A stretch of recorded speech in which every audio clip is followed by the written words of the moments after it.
बच्चों, कैसे हैं आप? आशा करती हूँ कि आप स्वस्थ होंगे, मस्त होंगे और अपनी पढ़ाई में व्यस्त होंगे।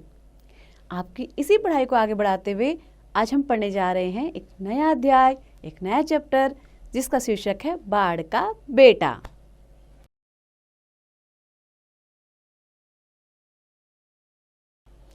तो बच्चों, इस पाठ में लेखक ने बाढ़ के उग्र रूप का विवरण किया है। इस अध्याय में यह स्पष्ट होता है कि हमें संकट के समय में घबराना नहीं चाहिए, अपितु धैर्यपूर्वक उसका सामना करना चाहिए। तो बच्चों देखिए, इसमें बाढ़ के बारे में बताया गया है, तो आप भी मेरे साथ पढ़िए और इस पाठ को समझने का प्रयास कीजिए। बाढ़ आ रही है, सुकिया ने कहा। विशेषर ने जरा सिर उठाकर उसकी ओर देखा और फिर अपने जाल की मरम्मत में लग गया। बाढ़ आ रही है, क्या विशेषर यह नहीं जानता? आज 4 दिनों से जो उमस रही, उत्तर की ओर हिमालय की तराई में जो लगातार बिजली चमकती रही, बादल गरजते रहे, वे क्या यह सूचना नहीं देते थे कि बाढ़ आएगी ही? तो बच्चों, यहाँ पर एक शब्द है उमस।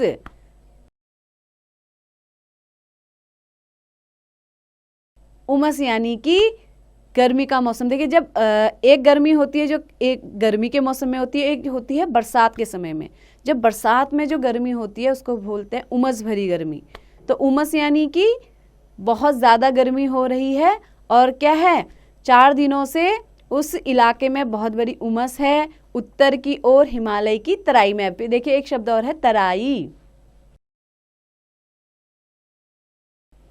देखिए, हिमालय, देखिए आप सभी जानते हैं हिमालय पर्वत है। तो हिमालय क्या है? पर्वत है। तो हिमालय की तराई का अर्थ है जब हिमालय खत्म हो जाता है उसके बाद जो प्लेन एरिया शुरू होता है। तो पर्वत के बाद पहले जो एरिया शुरू होता है वैसे वो भाबर कहलाता है, और उसके बाद जो एक प्लेन एरिया शुरू होता है उसको कहते हैं तराई।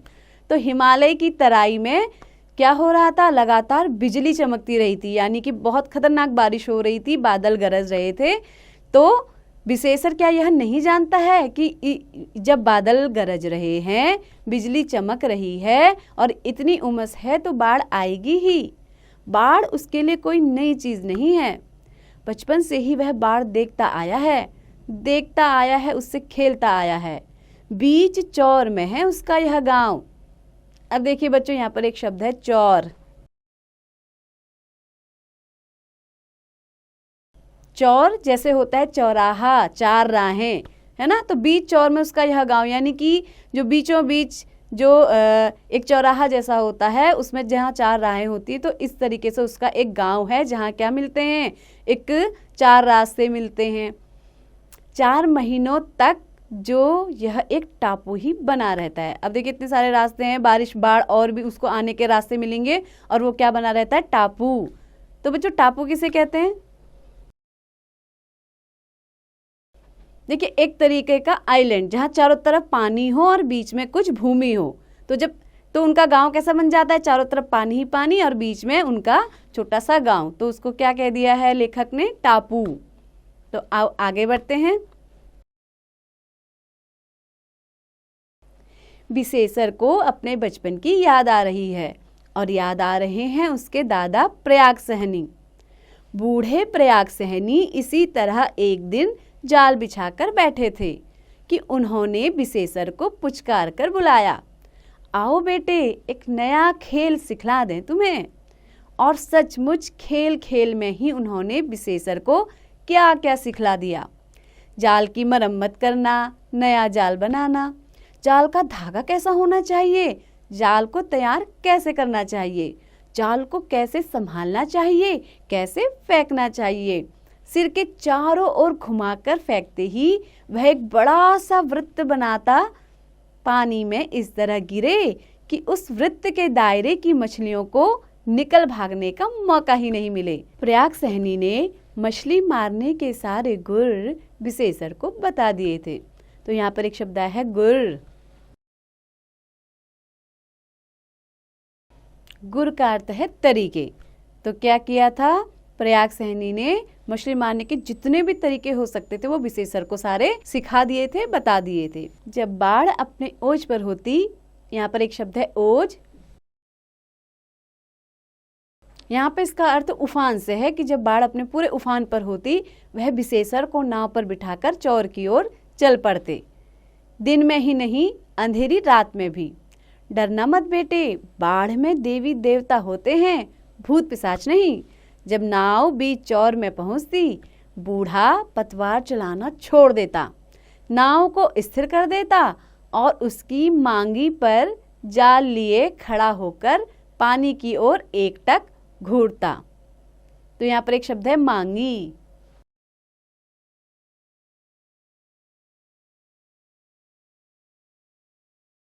मांगी यानी कि जो नाव का एक किनारा होता है, एक छोर होता है, वहां पर वो जाल लिए खड़ा हो जाता था और फिर क्या, पानी की ओर एकटक घूरता था। विशेषर को याद नहीं कि कभी उसके दादा का निशाना चूक गया हो।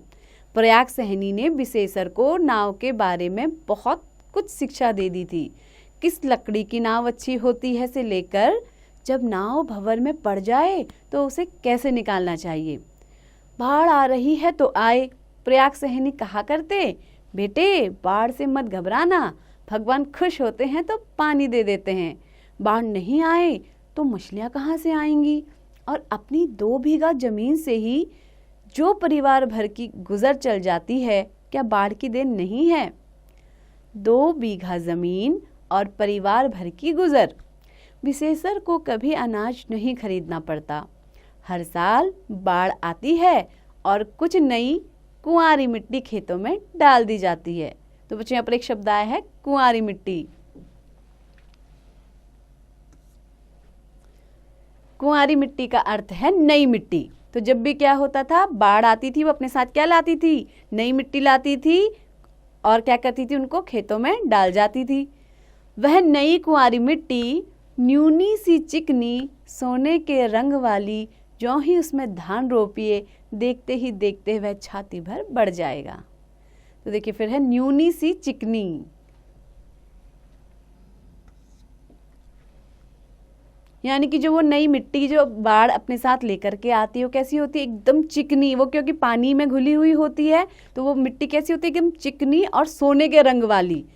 तो उसमें जैसे ही धान रोपे जाते हैं तो एकदम से धान क्या होते हैं, बहुत बड़े हो जाते हैं। मेड़ ऊंची करो, कुदाल मजबूती से पकड़ो, समय पर खेती करो, बाढ़ आती है तो आने दो। लगा जैसे प्रयाग सहनी आज भी विशेषर को उपदेश नहीं, आदेश दे रहे हों।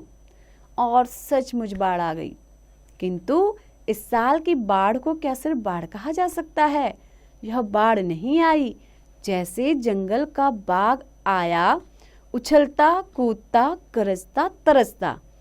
तो यहाँ पे नदी के बाढ़ की तुलना किससे कर दी है, एक जंगल के बाघ से, जो क्या करता है, उछलता है, कूदता है और गरजता रहता है, तरसता रहता है, यानी कि बहुत तेज तेज गुर्राता है। लोगों ने देखा 3 हाथ ऊंची जितनी पानी की दीवार जैसे दौड़ती हुई चली आ रही हो, खेतों को, गड्ढों को, मेढ़ों को, बांधों को डुबोती, पाटती, तोड़ती। लोग भागे, हलवाहे हल बैल लेकर भागे, चरवाहे गाय भेड़ लेकर भागे, जो जहां था सिर पर पैर रखकर भागा। पानी गांव में घुस गया, अब घरों में घुस गया है। पहले सारा गांव टापू लगता था, अब हर घर टापू लग रहा है। विशेषर दरवाजों की चीजों को सहेज रहा था, ढोरों को संभालता था, चारे को संभालता था। तो यहाँ पर एक शब्द आया है बच्चों, ढोरो।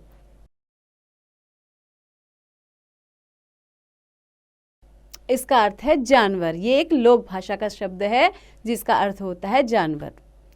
तो वो ढोरों को यानी जानवरों को संभालता था, चारे को संभालता था, ईंधन को संभालता था, नाव को संभालता था, जाल को संभालता था, कुदाल को संभालता था, पतवार को संभालता था, और एक को संभाल रहा होता कि दूसरे को संकट में देखता। उधर आंगन में सुकिया परेशान है। अंत में वह चिल्ला उठी, पानी चूल्हे तक चढ़ आया, दौड़ो हो।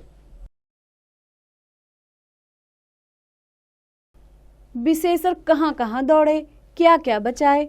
पानी बढ़ता गया, बढ़ता गया।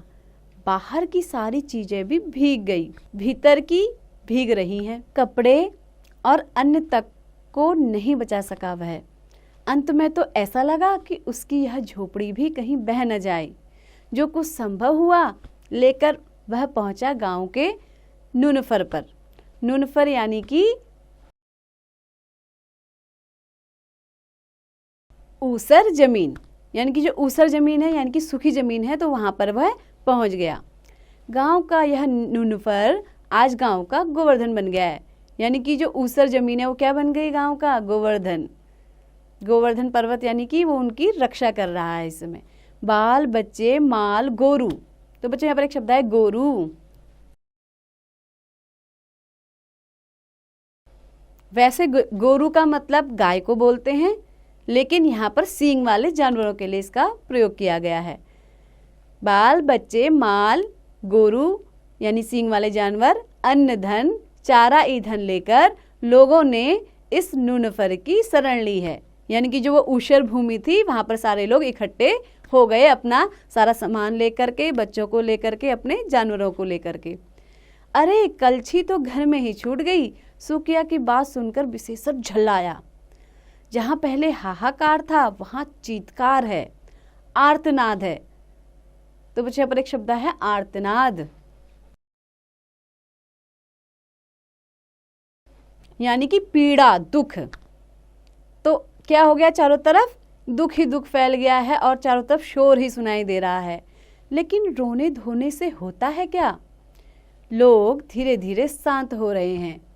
प्रयाग सहनी कहा करते थे, जो बाढ़ जितनी तेजी से आती है वह उतनी तेजी से जाती भी है। दूसरे ही दिन से पानी घटने लगा था, तो भी गांव से निकलते निकलते 7 दिन लग गए। यानी कि वो जो बाढ़ आई थी वो पूरे गांव से जब गई तो उसे पूरे कितने दिन लगे, 7 दिन। उफ, इन 7 दिनों में गांव की कैसी दुर्गति हो गई है। अब देखिए बच्चे, एक शब्द है दुर्गति, यानी कि बुरी दशा।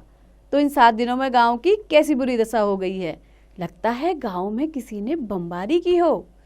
ज्यों ही पानी घटने लगा, कच्ची मिट्टी की दीवारें जो भीग गई थी धड़ाधड़ गिरने लगी। चारों ओर ठूह ठूह मलबा ही मलबा दिखाई पड़ता है। अब देखिए बच्चों, यहाँ पर शब्द आया है ठूह ठूह, यानी कि जिसको हम क्या बोलते हैं, पत्थरों का ढेर। यानी कि चारों ओर क्या है, हमें ढेर दिखाई दे रहा है पत्थरों का, और जो दीवारें गिर गई हैं और मलबा ही मलबा दिखाई दे रहा है। खेत की फसल गई, घर का अन्न भी सड़ गया। अगले दिन कैसे कटेंगे। सारे गांव में मायूसी है। सुकिया उदास है। विशेषर की आंखों में नींद आ रही है। बाढ़ आती थी जाती थी, यह क्या बाढ़ आई थी। नहीं नहीं विशेषर, इस तरह बैठा बैठा छींकता नहीं रहेगा। अब बच्चों देखो, यहाँ पर एक शब्द आया है छींकता।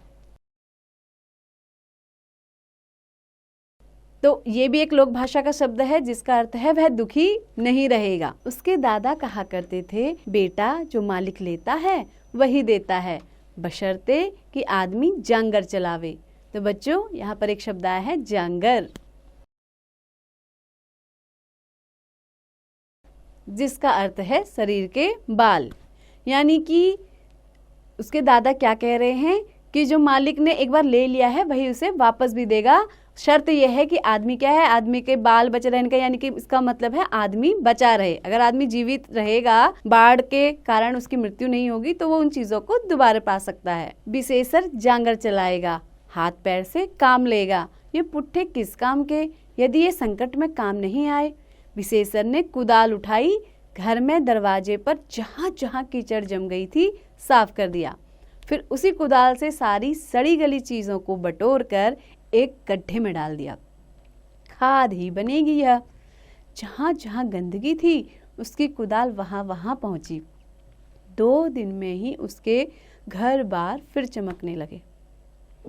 सुकिया ने इस काम में कम मदद नहीं की। फिर विशेषर कुदाल उठाकर अपने खेत पहुंचा।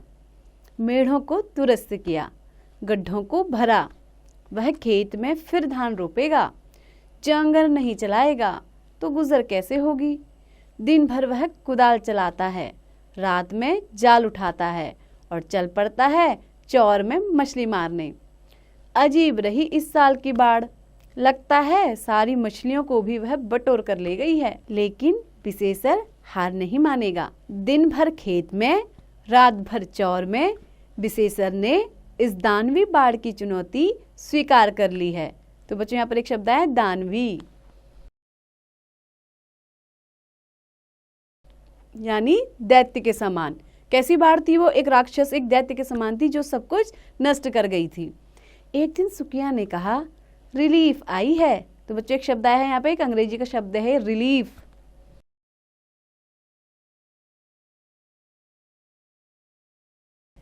रिलीफ आई है यानी कि हमारे लिए क्या आया है?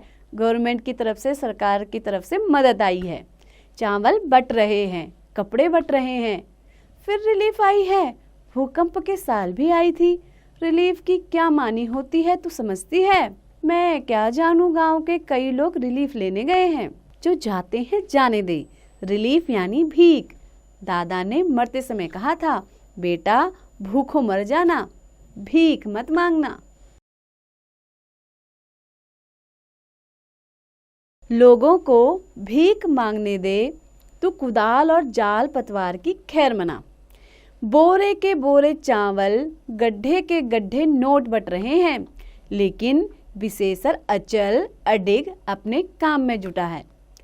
अब पानी कम हो रहा है, अपनी हंसुली दे। सुकिया ने हंसुली उतार दी। हंसुली हाथ में रखते ही विशेषर की आंखें छलछला आई।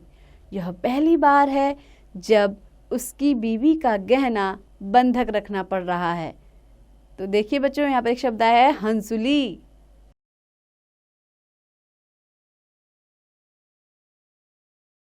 यानी कि जो गले में पहनने वाला हार होता है उसको बोलते हैं, लोक भाषा का ये शब्द है, इसको बोलते हैं हंसुली। हंसुली हाथ में रखते ही विशेषर की आंखें छलछला आई। यह पहली बार है जब उसे बीवी का गहना बंधक रखना पड़ रहा है।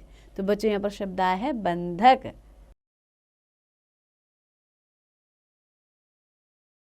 यानी कि उसको अपनी बीवी का गहना गिरवी रखना पड़ रहा है। लेकिन वह तुरंत हंसकर बोला, भगवान मालिक है सुक्को रानी, फसल आएगी और हंसुली में करण फूल भी लाएगी। यानी कि तेरे गले के हार के साथ साथ मैं तेरे कानों के भी बना दूंगा झुमके। जब क्या होगी, हमारी फसल बहुत अच्छी हो जाएगी। चलिए आगे बढ़ते हैं। यहाँ से 20 मील पर बीज मिलता है। दूसरे दिन थोड़ी रात रहते विशेषर यहाँ से चला और आधी रात को नाव पर बीज लाद कर पहुंचा। आज भोर से ही वह खेत में धान रोप रहा है।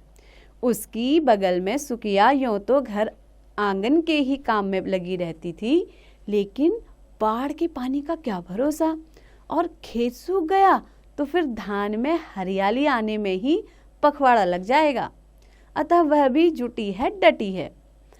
हरे भरे धान के बीज जमीन पाते ही जैसे सिर उठाने लगते हों।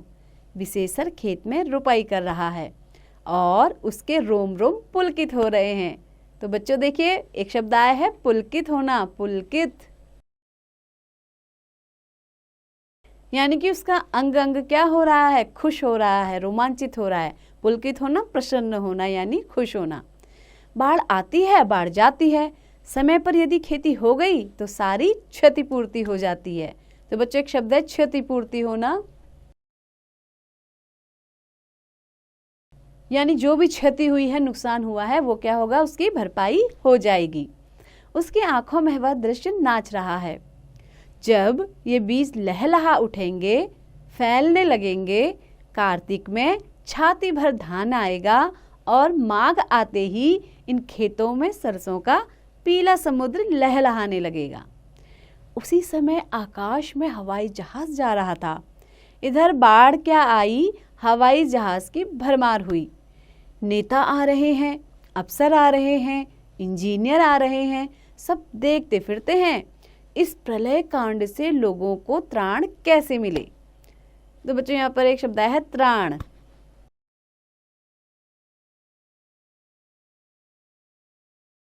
यानी कि लोग इससे कैसे उबरे, उन्हें कैसे इससे मुक्ति मिले।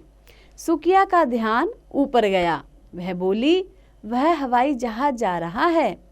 विशेषर अपनी उंगलियों से बीजों को छिटकाते और रोपते हुए बोला, हवा में मत देखो, हमारा काम जमीन देखना है, हम जमीन देखें। वे अपना काम कर रहे हैं, हम अपना काम करें। और सचमुच उसकी नज़र ऊपर नहीं गई। वह उसी लगन से, तल्लीनता से अपना खेत रोपता रहा। तो बच्चों, यहाँ पर फिर से एक शब्द है तल्लीनता, यानी कि उसी में खोकर, मगन होकर। तो उसने क्या किया, ना आकाश में जहाज को देखा, केवल वह अपना लगन के साथ अपने बीजों को बिल्कुल मन के साथ खेत में रोपता रहा। तो बच्चों, कैसी लगी आपको ये कहानी? इस कहानी के लेखक थे रामवृक्ष बेनीपुरी जी। तो रामवृक्ष बेनीपुरी जी ने इसमें अपने क्षेत्र के, अपनी लोक भाषा के जो शब्द हैं वो बहुतायत में इसमें डाले हैं।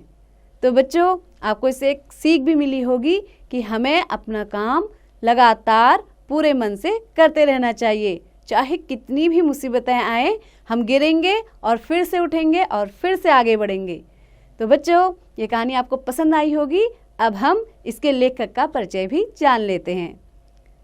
रचनाकार परिचय। रामवृक्ष बेनीपुरी का जन्म बिहार के मुजफ्फर जिले के बेनीपुर गांव में 23 दिसंबर सन 1899 को एक ब्राह्मण परिवार में हुआ था। उसी के आधार पर उन्होंने अपना नाम बेनीपुरी रखा था। बचपन में ही माता पिता के देहांत हो जाने के कारण इनका पालन पोषण ननिहाल में हुआ। प्रारंभिक शिक्षा बेनीपुर में ही हुई। बाद में इनकी शिक्षा इनके ननिहाल में भी हुई। मैट्रिक परीक्षा उत्तीर्ण करने से पूर्व ही सन 1920 में इन्होंने अध्ययन छोड़ दिया और महात्मा गांधी के नेतृत्व में प्रारंभ हुए असहयोग आंदोलन में कूद पड़े। बाद में इन्होंने हिंदी साहित्य सम्मेलन से विशारद की परीक्षा उत्तीर्ण की। यह राष्ट्र सेवा के साथ साथ साहित्य की भी साधना करते रहे। साहित्य की तरफ इनकी रुचि रामचरितमानस के अध्ययन से जागृत हुई। बेनी जी को विशिष्ट शैलीकार होने के कारण कलम का जादूगर भी कहा जाता है। रामवृक्ष बेनीपुरी जी का देहावसान सन 1968 में हुआ। प्रसिद्ध रचनाएं। तो बच्चों, अब हम बेनीपुरी जी की कुछ प्रसिद्ध रचनाओं के बारे में जानते हैं।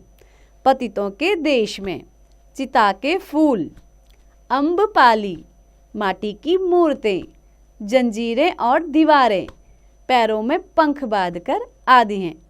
तो ये सब उनकी रचनाएं हैं, यानी कि उनके द्वारा लिखी गई पुस्तकें हैं। तो बच्चों, आशा करती हूँ कि आपको यह पाठ बहुत पसंद आया होगा, बहुत रोचक लगा होगा और इससे आपने बहुत कुछ सीखा होगा। तो इसी तरह मेरे साथ पढ़ते रहिए, आगे बढ़ते रहिए और हाँ, अभ्यास भी जरूर कीजिए।